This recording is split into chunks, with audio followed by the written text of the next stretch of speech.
Horror games can be an amazing source of horror content and can provide true dread. They are the only horror outlet that gives power to the players, game style. But seriously, horror games are the only media where the scary stuff happens to you. You're not just stuck watching it. That is, of course, unless you play Until Dawn. But horror games have become a bit of a household name in modern gamer culture. You've got some big horror games like Resident Evil, PT, Outlast. We've also got some really big indie titles like Amnesia, Phasmophobia, and this little game that's called Five Nights at Freddy's. I don't know if you've heard about it, but that's not what I want to talk about right now. That's a time and place for another video. Today, I want to talk about non-horror games that have a lot of scary shit in them.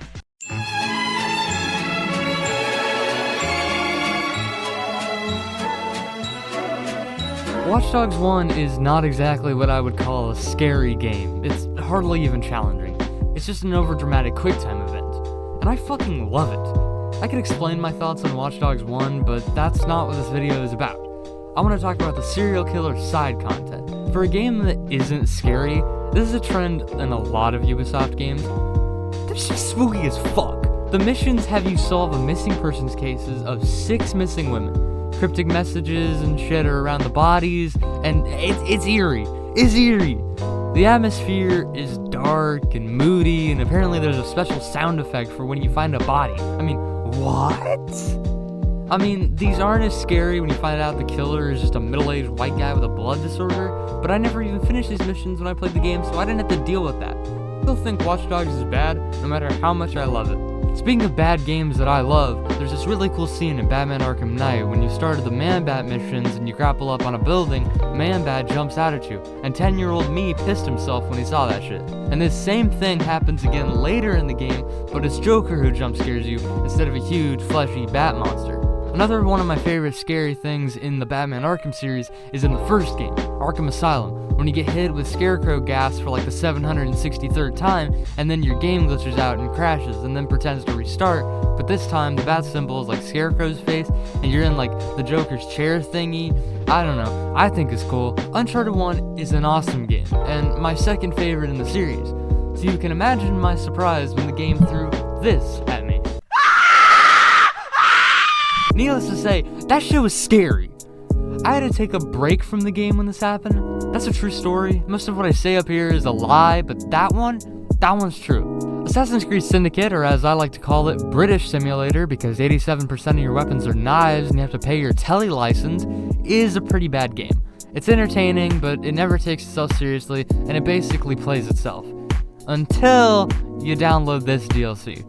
The Jack the Ripper DLC follows the story of Jack the Ripper. It's almost like that was explained by the name of the DLC. You're not stupid, I'm proud of you. But unlike most Jack the Ripper stories where the characters are trying to track Jack down, you're doing that, and you're playing as Jack, which are some of the coolest sequences in the entire game. The representation of Jack's madness is not at all subtle, but I'd be lying if it said it wasn't scary. The shaky text, the screen glitching, the brutal kills, it's all a very terrifying way to portray a real terrifying story. Also, fun fact, Jack the Ripper wasn't called Jack the Ripper for a while, and was called the Whitechapel Murderer, but he was also called the Leather Apron, which is my favorite name ever because I find it funny. So Red Dead Redemption has a lot of really good moments. It really delivers on that whole rootin' tootin' cowboy bootin' fantasy. So when you discover a vampire in Saint Denis, a giant in the mountains, and an incestuous couple of murderers, all of those except for the last one are a surprise. First, the incest. You can get a random tip-off from people in the game during random encounters that will tell you of a pig farm in Lemoyne where you can rob them for their monies like a true outlaw. Once you arrive at the farm, the owners, Bray and Tammy, will offer you food that is drugged, and then they will rob you and leave you in a pit full of dead bodies. I don't see why they didn't just kill you, but okay. And then you can go back and get your revenge, and if you hogtie Tammy and take her to the pit, she'll be all like, "No, mama, I'm so sad." Also, these characters are apparently inspired by real people, like down to the incest and the mom murder. Another scary thing that happens in Red Dead Redemption is this little closed-off cave in the mountains where you can talk with a giant. It's not supposed to be scary, it just scares me a little. Not much.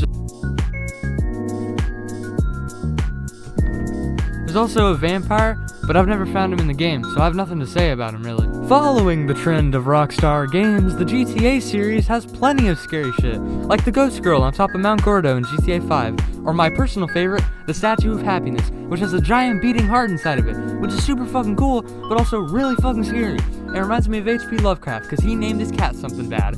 Another one of these cool GTA moments is in the mine shaft in GTA 5, where you can find a body if you break in, and that entire mine shaft in general is terrifying. There's a really meta moment in Metal Gear Solid where a bunch of in-game characters will talk to the player, saying things like how you have to take a break and other stuff, and it's super cool and meta, and just proves that Kojima is one of the greatest developers of all time. There's also when Psycho Mantis reads your memory card, and for a young kid playing that at the first time, that must have been terrifying. Echo the Dolphin is a fun, lighthearted dolphin simulator game where you swim around and shoot out little echolocation beams to talk to other dolphins for like 60 seconds, and then bam, whirlpool, all the fish are dead.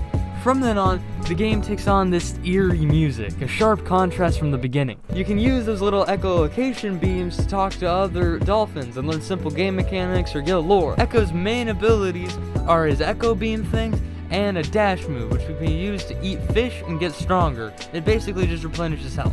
Echo even has an oxygen meter because, well, he's a dolphin. The main plot of the game is basically just trying to find your pod, most likely the one that got swept up in the whirlwind from earlier. And it's honestly not a scary game, just an eerie one. Well, unless you count the last boss fight.